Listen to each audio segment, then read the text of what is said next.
One of the features of this fourth industrial revolution is that it doesn't change what we are doing, but it changes us. The difference of this fourth industrial revolution is it doesn't change what you are doing, it changes you. If you take genetic editing, right. Just as an example, it's you who are changed. Yeah. And of course this has a big impact on your identity. Yeah. Editing your genes? Cool, I'll explain that later. But first, why do so many people consider this guy, Klaus Schwab, to be the most dangerous man in the world? Well, there's some reasons. A lot of them. You might remember Klaus Schwab as the puddle of liquefied feces who said, by 2030, you'll own nothing and be happy about it. Translated, that probably means by 2030, he'll own everything and he'll be happy about it. But how does he expect you to own nothing and be happy about it? Oh, he's got a plan. Now, I'll tell you about it in a minute. But before I do, a little bit about Klaus Schwab. He's the author of COVID-19, The Great Reset. What a grand opportunity indeed. Oh, and his book was published on July 9th, 2020. Wonder how he got it written and published that fast.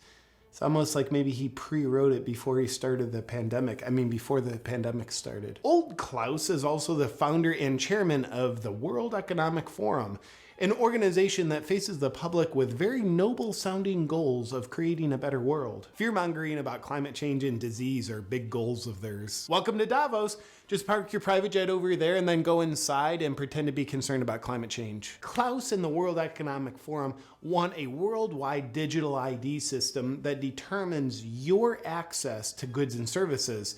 It would monitor your online behavior, purchases, and biometrics. It kind of seems like he just wants to do away with the whole democratic process and give all the power to the state and whoever runs the state, the deep state.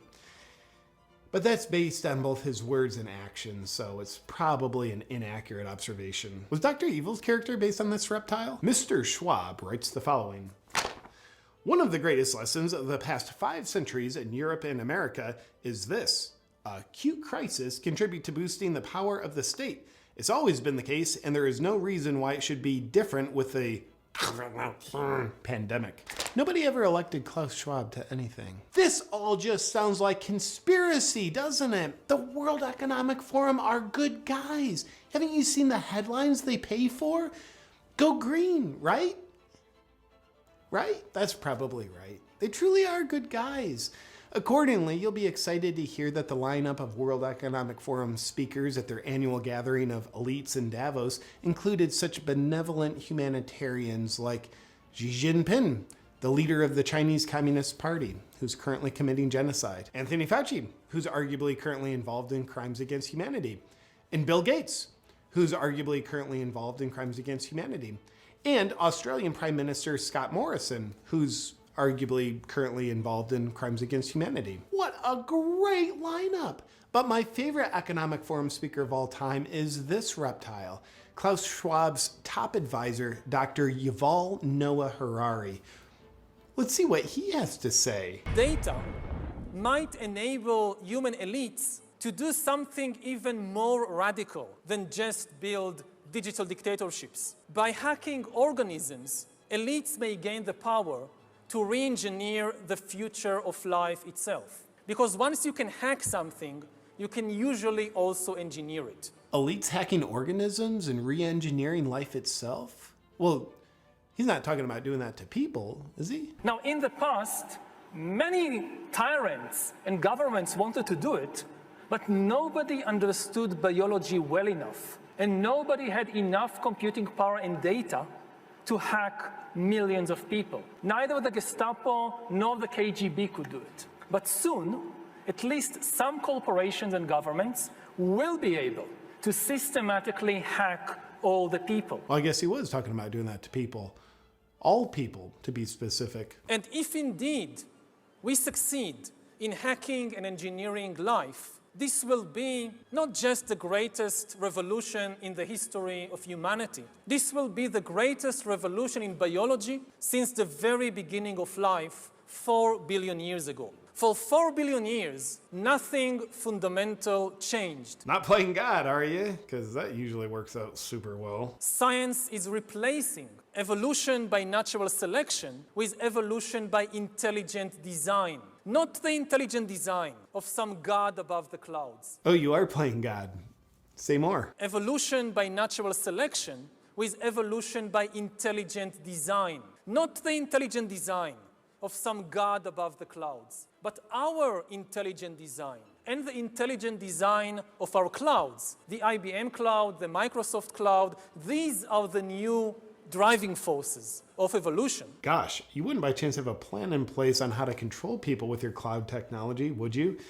And that plan isn't by chance already being implemented, is it? Today, we have the technology to hack human beings on a massive scale. Oh, so you could implement it. In this time of crisis, you have to follow science. It's often said that you should never allow a good crisis to go to waste. Sounds familiar. And I guess you are implementing it already. Didn't anyone bother telling this guy not to say any of this out loud on camera? It's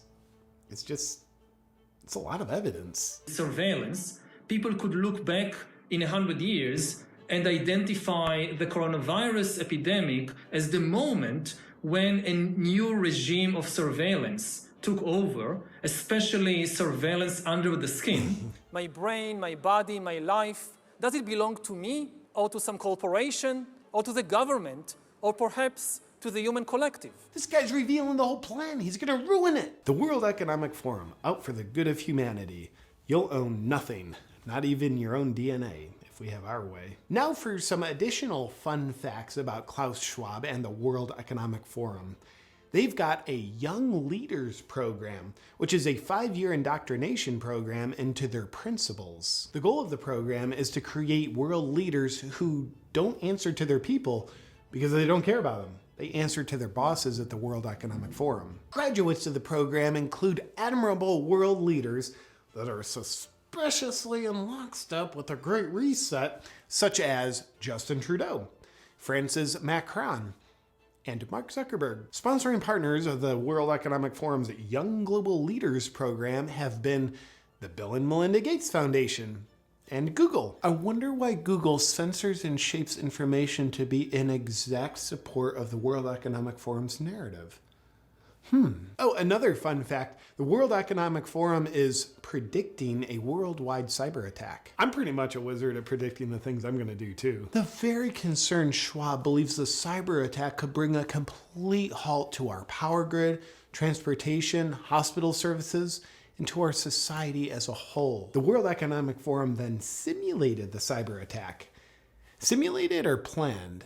I'm not sure, but they said it was a simulation, so it's probably best to just believe them. Oh, also the World Economic Forum, along with the Bill and Melinda Gates Foundation, hosted Event 201, which oddly enough played out exactly as they planned, or simulated, or whatever. Let's move on. And here's a picture of Klaus Schwab sitting in front of his statue of Vladimir Lenin. I wonder why he's got a statue of one of the most murderous world leaders in history. Lenin killed an estimated 5 million people. And finally, remember Schwab's whole thing about you'll own nothing and be happy about it? What's the World Economic Forum's plan to make that happen? Well, it's probably nothing, but consider this. BlackRock is an investment firm with $9 trillion under management, which is a higher GDP than every country on Earth, aside from the US and China. Therefore, it turns out BlackRock has more political and financial influence than the Federal Reserve and most governments. Sounds cool, but what's the connection with the World Economic Forum? Well, again, and it's probably nothing, but BlackRock's CEO, Larry Fink, is also just a board member of the World Economic Forum. Well, that's super convenient and probably just a coincidence. Is the World Economic Forum and BlackRock colluding in corporatism, where an unelected corporate elite dictates top down to the population? Well, they couldn't be doing that because they'd have to infiltrate the government, which they haven't done. Except for, in one of Joe Biden's first appointees once he took office, he named Brian Deese to be the director of National Economic Council. Brian Deese came from BlackRock, where he was a global head of sustainable investing, and now he's Biden's main advisor for economic policy. But But Biden's making the policy decisions, not the unelected corporate elites at BlackRock and the World Economic Forum. Of course Biden's making all the decisions. Let's not be silly. Oh look, there's a picture of Biden in the audience at the World Economic Forum. Oh, and also Kamala Harris's chief economic advisor is Michael Pyle. He came from BlackRock, where he was a global chief economic strategist, overseeing the strategy for investing $9 trillion.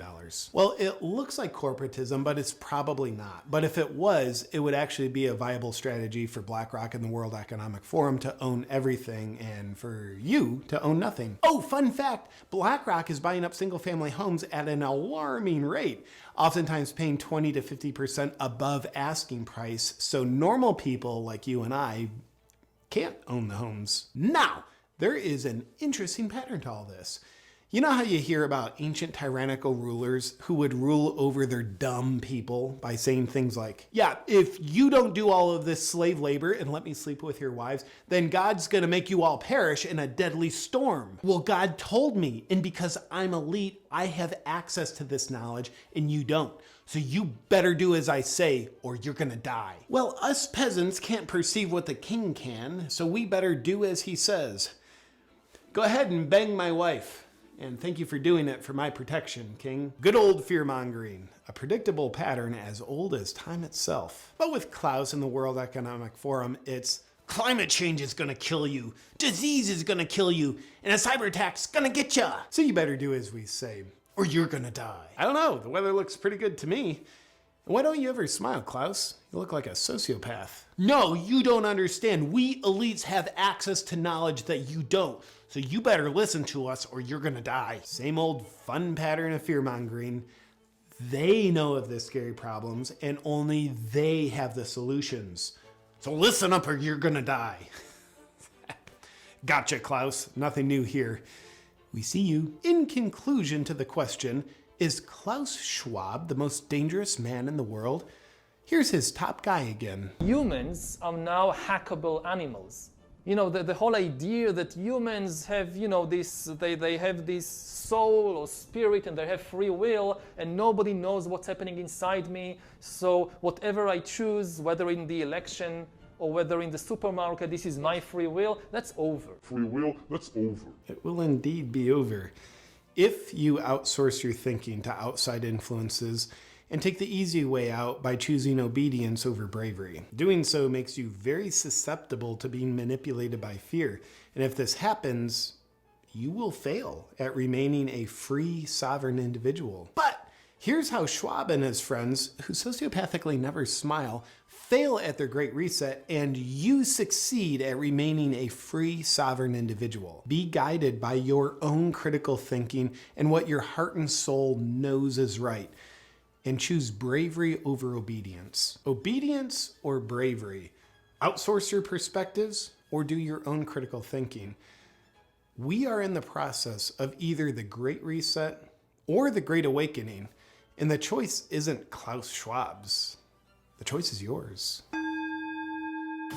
What's up, my friend? If you would enjoy the feeling of spreading the message of freedom wherever